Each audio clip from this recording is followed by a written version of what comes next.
നമസ്കാരം. കാർഷിക പഞ്ചാംഗപ്രകാരം മലയാള മാസമായ മേടത്തിലെ ആദ്യ ദിവസമാണ് നാം മേടവിഷു അല്ലെങ്കിൽ മഹാവിഷുവായി ആഘോഷിക്കുന്നത്.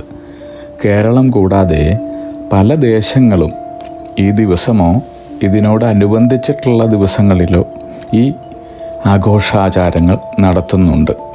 ഉദാഹരണത്തിന് ആസാമിലെ ബിഹു, പശ്ചിമ ബംഗാളിലെ പൊയില ബൈശാഖ്, ബീഹാറിലാണെങ്കിൽ ബൈഹാഗ്, പഞ്ചാബിൽ ബൈശാഖി, തമിഴ്നാട്ടിൽ പുത്താണ്ട്. ഇങ്ങനെയാണ് നമ്മുടെ വിഷു അവർ ആഘോഷിക്കുന്നത്. ഇനി വിഷു എന്ന വാക്ക് വിഷുവം എന്ന പദത്തിൽ നിന്നാണ് ഇത് ഉണ്ടായിട്ടുള്ളത്.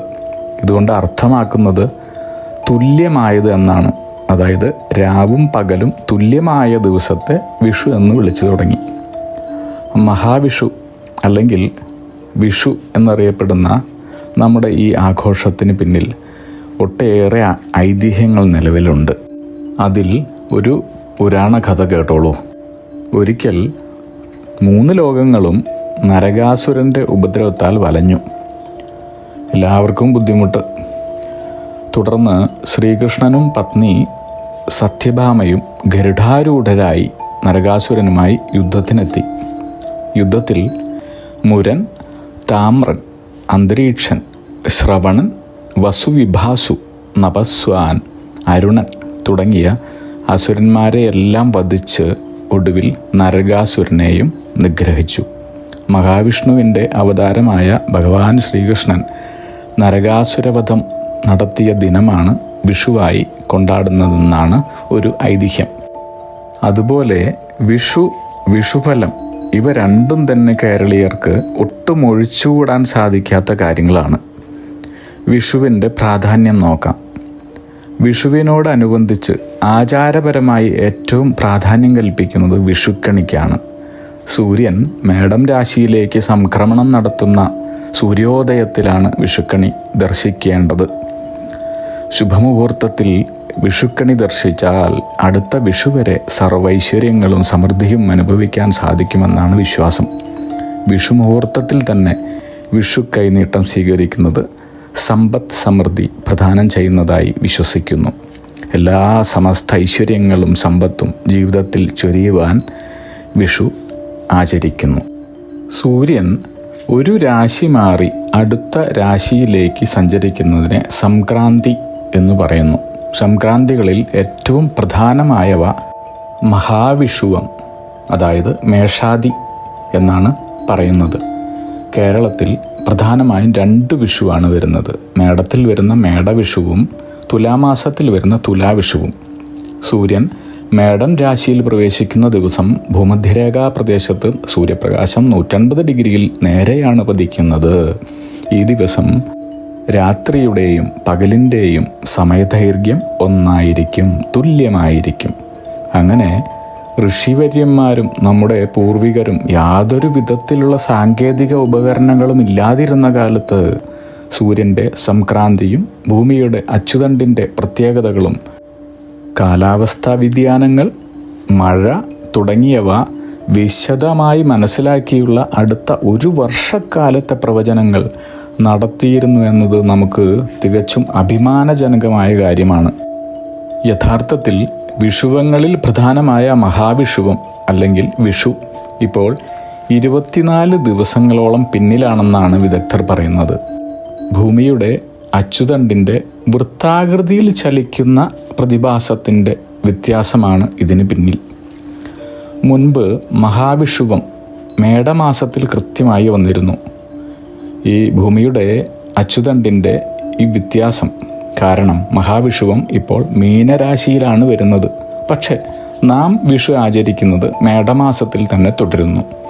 ഇതേപോലെ തുലാമാസത്തിലെ വിഷു ഇപ്പോൾ കന്നിരാശിയിലാണ് വരുന്നതെന്നാണ് വിദഗ്ധ മതം. ഇനി ജ്യോതിഷപരമായി ചിന്തിക്കുകയാണെങ്കിൽ വിഷുവിന് ചെയ്യുന്ന കാര്യങ്ങളുടെ ഫലങ്ങൾ അടുത്ത വിഷു വരെയുള്ള 1 വർഷം അനുഭവിക്കാൻ സാധിക്കുമെന്നാണ് പറയുന്നത്.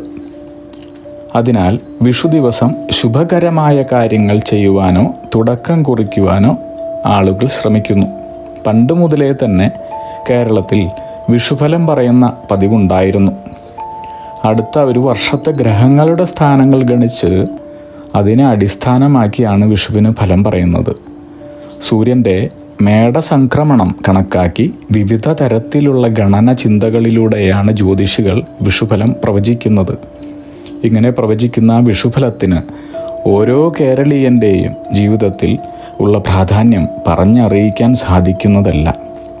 അടുത്ത ഒരു വർഷക്കാലത്തെ ജീവിത പ്രതീക്ഷകളും മോഹങ്ങളും ചിന്തകളും, അതായത് വിദ്യാഭ്യാസം, വിവാഹം, സന്താനങ്ങൾ, ഗൃഹനിർമ്മാണം, ജോലി, ബിസിനസ്, മറ്റു കാര്യങ്ങൾ, അങ്ങനെ ജീവിതത്തിൻ്റെ എല്ലാ മേഖലകളിലുമുള്ള കാര്യങ്ങളെല്ലാം ഈ വിഷുഫലത്തെ അടിസ്ഥാനമായാണ് ഒരു ശരാശരി കേരളീയൻ ചിട്ടപ്പെടുത്തുന്നതും ശുഭാപ്തി വിശ്വാസം നേടുന്നതും.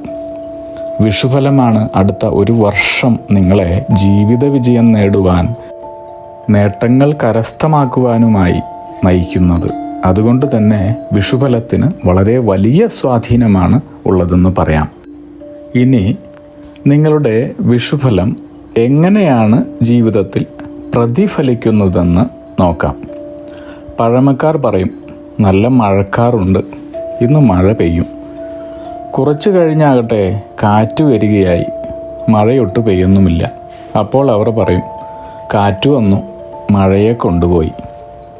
അതായത് എവിടെ നിന്നോ ഇങ്ങോട്ട് മഴ കൊണ്ടുവന്നത് കാറ്റാണ്, ആ കാറ്റ് തന്നെ മഴ എങ്ങോട്ടോ കൊണ്ടുപോയി എന്ന്. ഇതുപോലെ തന്നെയാണ് വിഷുഫലത്തിൻ്റെ കാര്യവും. നല്ല മഴക്കാറുണ്ട്, മഴ പെയ്യും, എന്നാൽ കാറ്റ് അനുകൂലമാകണം. എന്താണ് ആ കാറ്റിനെ അനുകൂലമാക്കുന്ന കാര്യങ്ങൾ എന്ന് നമുക്ക് നോക്കാം. ഹൈന്ദവ വിശ്വാസമനുസരിച്ച് നമുക്ക് നമ്മുടെ സൽക്കർമ്മ ഫലങ്ങൾ, ഭാഗ്യം, ഐശ്വര്യ, സമ്പദ് സമൃദ്ധി ഇത്യാദികൾ യഥാസമയം അനുഭവിക്കുവാൻ സാധിക്കണമെങ്കിൽ, അല്ലെങ്കിൽ നമുക്ക് അതെല്ലാം അനുഭവിക്കുവാനുള്ള അർഹത കൈവരണമെങ്കിൽ ഈശ്വരാനുകൂലം ഉണ്ടാവണം. ഇനി ഈശ്വരാനുകൂലം അനുഭവിക്കണമെങ്കിലോ പിതൃദോഷങ്ങൾ, ഗ്രഹ രാശി നക്ഷത്ര ദോഷങ്ങൾ, കുടുംബ ധർമ്മ ദൈവങ്ങളുമായി ബന്ധപ്പെട്ട ദോഷങ്ങൾ, ഭൂമി ഗ്രഹദോഷങ്ങൾ എന്നിവ പാടുള്ളതല്ല. അപ്പോൾ ഈ പറഞ്ഞ ദോഷങ്ങളൊന്നും തന്നെ ബാധിക്കാതെ ശ്രദ്ധിച്ചു ജീവിക്കുന്നവർക്കാണ് തങ്ങൾക്ക് അർഹമായ എല്ലാ ഗുണബലാനുഭവങ്ങളും വിഷുഫലത്തിലൂടെ യഥാസമയത്തു തന്നെ കൈവരുന്നത്. അതുകൊണ്ട് വിഷുഫലം നമുക്ക് യഥാസമയം തന്നെ അനുഭവയോഗ്യമാകുവാനും അതുകൊണ്ട് ജീവിതത്തിൽ പ്രയോജനമുണ്ടാകുവാനുമായി ചില കാര്യങ്ങൾ ശ്രദ്ധിക്കേണ്ടതുണ്ട്, ചെയ്യേണ്ടതുണ്ട്. ഇങ്ങനെ വളരെ ജാഗ്രതയോടെയുള്ള കാര്യഫല സിദ്ധിപ്രാപ്ത മാർഗങ്ങളാൽ ആണ് നിങ്ങൾക്ക് പ്രവചിച്ചിട്ടുള്ള വിഷുഫലങ്ങൾ പ്രാപ്തമായി വരുന്നതെന്ന് പറയാം. നേരത്തെ പറഞ്ഞതുപോലെയുള്ള ഗ്രഹരാശി നക്ഷത്ര ദോഷങ്ങൾ, കുടുംബധർമ്മ ദൈവഗണങ്ങളുമായി ബന്ധപ്പെട്ട ദോഷങ്ങൾ, ഭൂമി ഗൃഹദോഷങ്ങൾ എന്നിവ ഒരു ജ്യോതിഷിയെ സമീപിച്ച് കണ്ടുപിടിച്ച് വേണ്ടുന്നത് ചെയ്യാവുന്നതാണ്. അതുകൊണ്ട് തന്നെ അവയൊഴികെ നിങ്ങൾ ചെയ്യേണ്ടുന്ന കാര്യങ്ങളാണ് ഇവിടെ പറയുന്നത്. ഈ കാര്യങ്ങൾ ചിട്ടയോടെ യഥാസമയത്ത്, അതായത് മേടമാസം കഴിയുന്നതിന് മുൻപ് തന്നെ ചെയ്ത് പൂർത്തിയാക്കുന്നവർക്ക് തങ്ങളുടെ വിഷുഫലത്തിലെ കാര്യങ്ങൾ അതേ പ്രകാരത്തിലൂടെ സിദ്ധിക്കുന്നത് സുനിശ്ചയം അനുഭവമതം. തങ്ങളുടെ ജന്മനക്ഷത്ര ക്ഷേത്രങ്ങൾ സന്ദർശിക്കുന്നത് ഏറ്റവും പുണ്യകരമായ പ്രവൃത്തികളിലൊന്നാണ്. ഓരോ ജന്മത്തിനും ഓരോ നക്ഷത്രങ്ങളുണ്ട്. ഓരോ നക്ഷത്രങ്ങൾക്കും ഓരോ ദേവതകളും. ആ ദേവതകളെ മനസ്സിലാക്കി അതാത് നക്ഷത്രങ്ങൾക്കുള്ള ക്ഷേത്രങ്ങളിൽ പോയി പ്രാർത്ഥിച്ചാൽ ജീവിത വിജയവും ഐശ്വര്യവും നിശ്ചയമാണ്. ഓരോ നക്ഷത്രങ്ങൾക്കും ദോഷങ്ങൾ മാറി ഫലം പൂർണ്ണമായും ലഭിക്കുവാൻ ജന്മനക്ഷത്രത്തിനനുസരിച്ചുള്ള ക്ഷേത്രങ്ങൾ തന്നെ സന്ദർശിക്കേണ്ടതുണ്ട്. ചിത്തിര നക്ഷത്രം. മറ്റുള്ളവരുടെ കാര്യത്തിൽ കഴിവതും ഇടപെടാത്തവരാണ് ഈ നക്ഷത്രജാതർ. സമാധാനം ആഗ്രഹിക്കുന്ന ഇവർ വളരെ ബുദ്ധിമാന്മാരുമായിരിക്കും. ചെയ്യേണ്ടുന്ന കാര്യങ്ങൾ: 1. ചിത്തിര നക്ഷത്രക്കാർ മഹാവിഷ്ണു ഭജനം നടത്തുന്നതും വിഷ്ണു സഹസ്രനാമം ജപിക്കേണ്ടതുമാണ്. 2.